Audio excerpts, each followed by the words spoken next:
Hello and welcome to Alton Towers, and my first visit of the 2023 season. I can't wait to get back on some of my favourite world-class rides and attractions over here. The beautiful Towers ruins over there down on Tower Street, and I'm so excited to just get back in and experience some amazing roller coasters.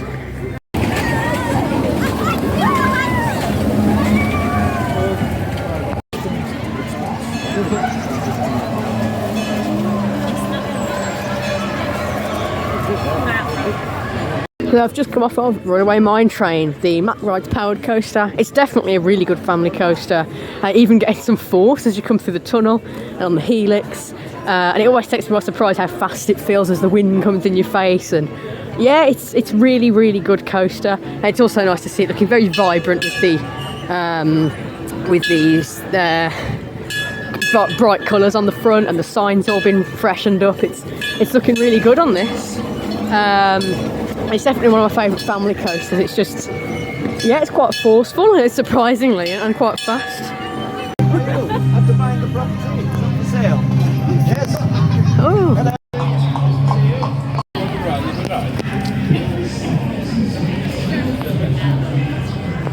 I've just come out of the absolutely fantastic Curse at Alton Manor. A brand new dark ride here at the park, and it's probably one of my favourites. It is so immersive. You've got there's just so much going on. I actually just had 2 rides on it, and it took 2 rides, and I did notice a few things I didn't. You've got I think a lot of the space is used really well in there. Of course, following the story of Emily Alton, you've got the pre-show where you kind of walk through, because the storyline is that the house is for sale, but it's cursed. And you've got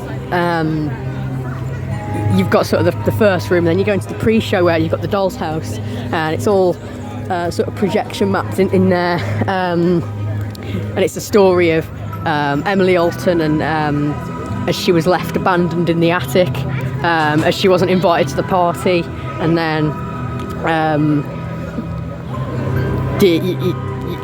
you've got this sort of like explosion, and all this lighting comes on, and you've got all like writing all on the walls, and it's really, really good. And then into the ride, and there's just so much to see in there, so much different things. And I think one of the things I did notice in the garden scene, you've got you've got sort of Emily on a swing, and it's like a Pepper's Ghost effect. So as you look behind you, you see that she's sort of vanished, and even the fact there's details if you look behind, that's just crazy. There's all like, you got into the doll's house, it's this huge doll's house facade, you've got sort of dolls popping up, they're all sort of melted, and Emily reaches in, and the big finale with Emily, actually this huge projection mapped at Emily animatronic is just above you, and you look up, and it's great. It's just such a good jump scare. There's so many good jump scares with like demons around, and you've got the grand hall scene with all the skeletons of obviously the guests that all went missing, because everyone went missing apart from Emily, which was her revenge from not being invited to the parties. You've also got Emily in the window on the top floor of the house, which looks fantastic. I actually really like that. And to actually experience this now, it's absolutely crazy that I've actually been on it. You've even got the attic scene where you've got Emily, and you've got all the spiders. She said, "Oh, are you scared of spiders?" You've got little spiders that pop up. You've got dolls that come out. You've got this giant spider animatronic that's in there, just looming over you. There is a bit of dark space, but I don't mind it, because the whole storyline is that we're playing hide and seek with Emily, so it's all dark, and you get like the audio coming on from different sides, and I don't mind, it's dark space. You've also got bits where there's mirrors, and then the one at the end, the mirror just breaks, you can see yourself in the mirror, and you've got the bit with the puppets as well, where there's like audio all around it. It's really immersive as well. I actually think it's one of the best dark rides. It's absolutely amazing, and I'm definitely glad I did it twice, because there was a few things I didn't notice.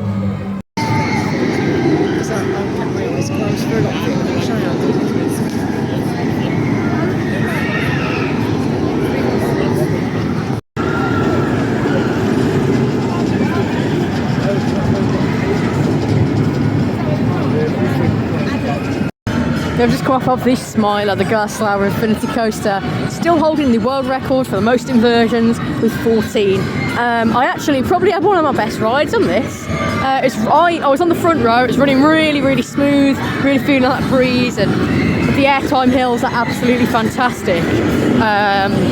It's sort of ejector, the vertical lift hill as well, it's really intense, you're really leaning on your back.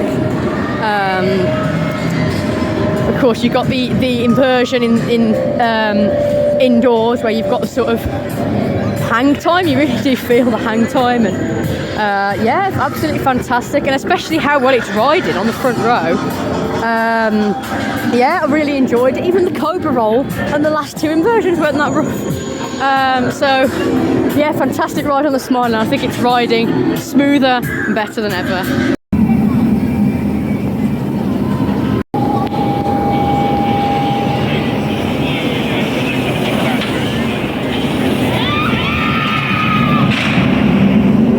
I've just come off of Oblivion, the B&M dive coaster, and what a ride is this. It really is. It's so intense, and I really just felt pushed into my restraint, and right down the drop you sort of you feel like the real breeze as you're going through the tunnel. Fastest ride on the park, and you do really feel how fast it is going through that tunnel down there. Drop as well, the anticipation as you're leaning over the drop, and then I really did feel like the drop was very intense today, like really pushed in and sort of heading down. You really feel that it is one of the most, probably my favourite first drop, because it is so intense as you're hanging over, and then really feel pushed into the restraints as you get that breeze, as it is the fastest part of the ride in that tunnel.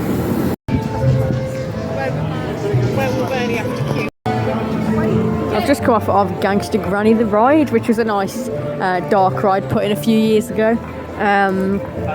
It's quite good actually, a family dark ride. It's screen based mostly, but it's very much of a balance, because you have got the full-bodied animatronic projection maps of the Queen at the end.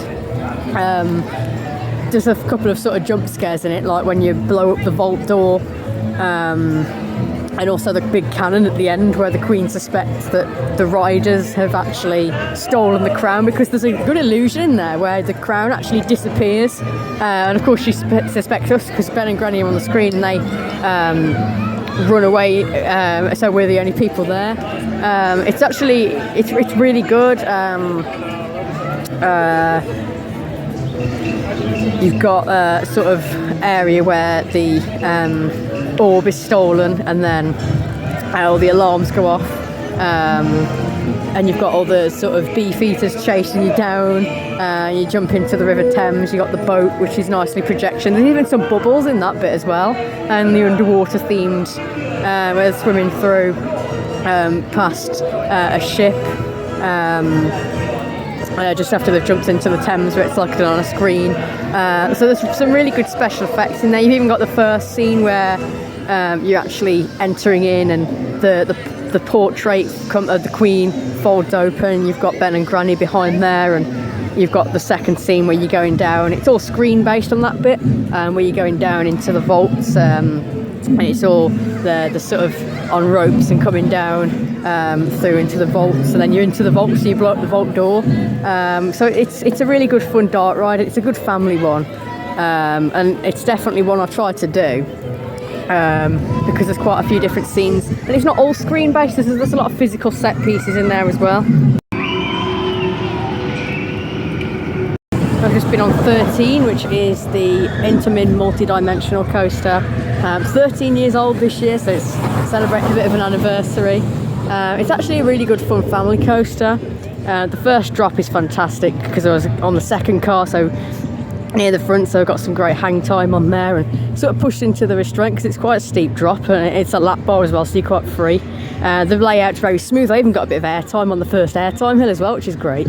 And the drop track, you really feel the air time as you head down that backwards drop and into the darkness, where you sort of really feel the breeze as you're going quite fast in that indoor section underground. So yeah, really good family coaster, and quite intense as well, with some of those elements.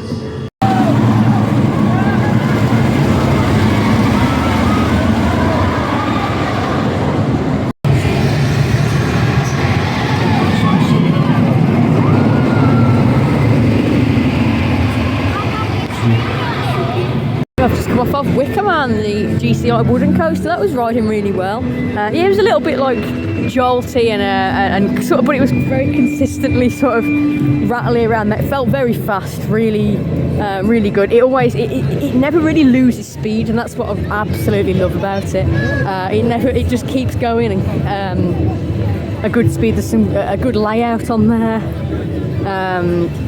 It's absolutely fantastic. I really, really always enjoy it. And of course, it is one of the best themed coasters as well. The big Wicker Man structure over there, and obviously it's also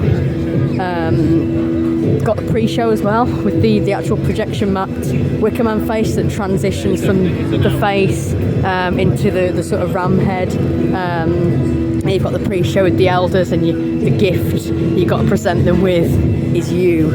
And it's absolutely fantastic. I just love how it keeps consistent speed, and it rides really well. And it being slightly rough, but it makes it a lot more intense. I think that does. It's absolutely fantastic. Well, I've just come off of the absolutely amazing Curse at Alton Manor for the third time. It really just takes to look at everything. I did notice a couple of things there, like. When Emily Alton, you get the jump scare at the end, there's actually a shelf that collapses and creates a bit of a sound effect. I didn't actually notice that the first time. You've also got the trommel tunnel, which I didn't actually mention. That is absolutely amazing. It's a really good illusion. It just feels like you're leaning to the side because there's a clock that spins around in sync to it at the other end of the room. So it really does create a fantastic trommel illusion.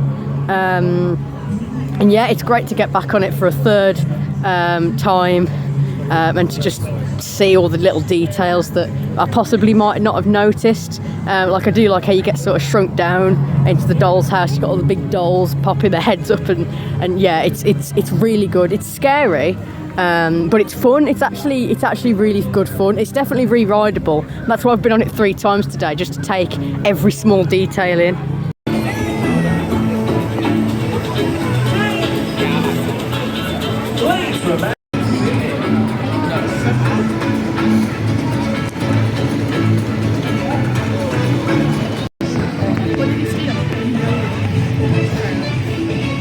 I've just come off the Congo River Rapids, and it was really good fun actually. I got a little bit of a light sprinkle on that, not too bad of a ride.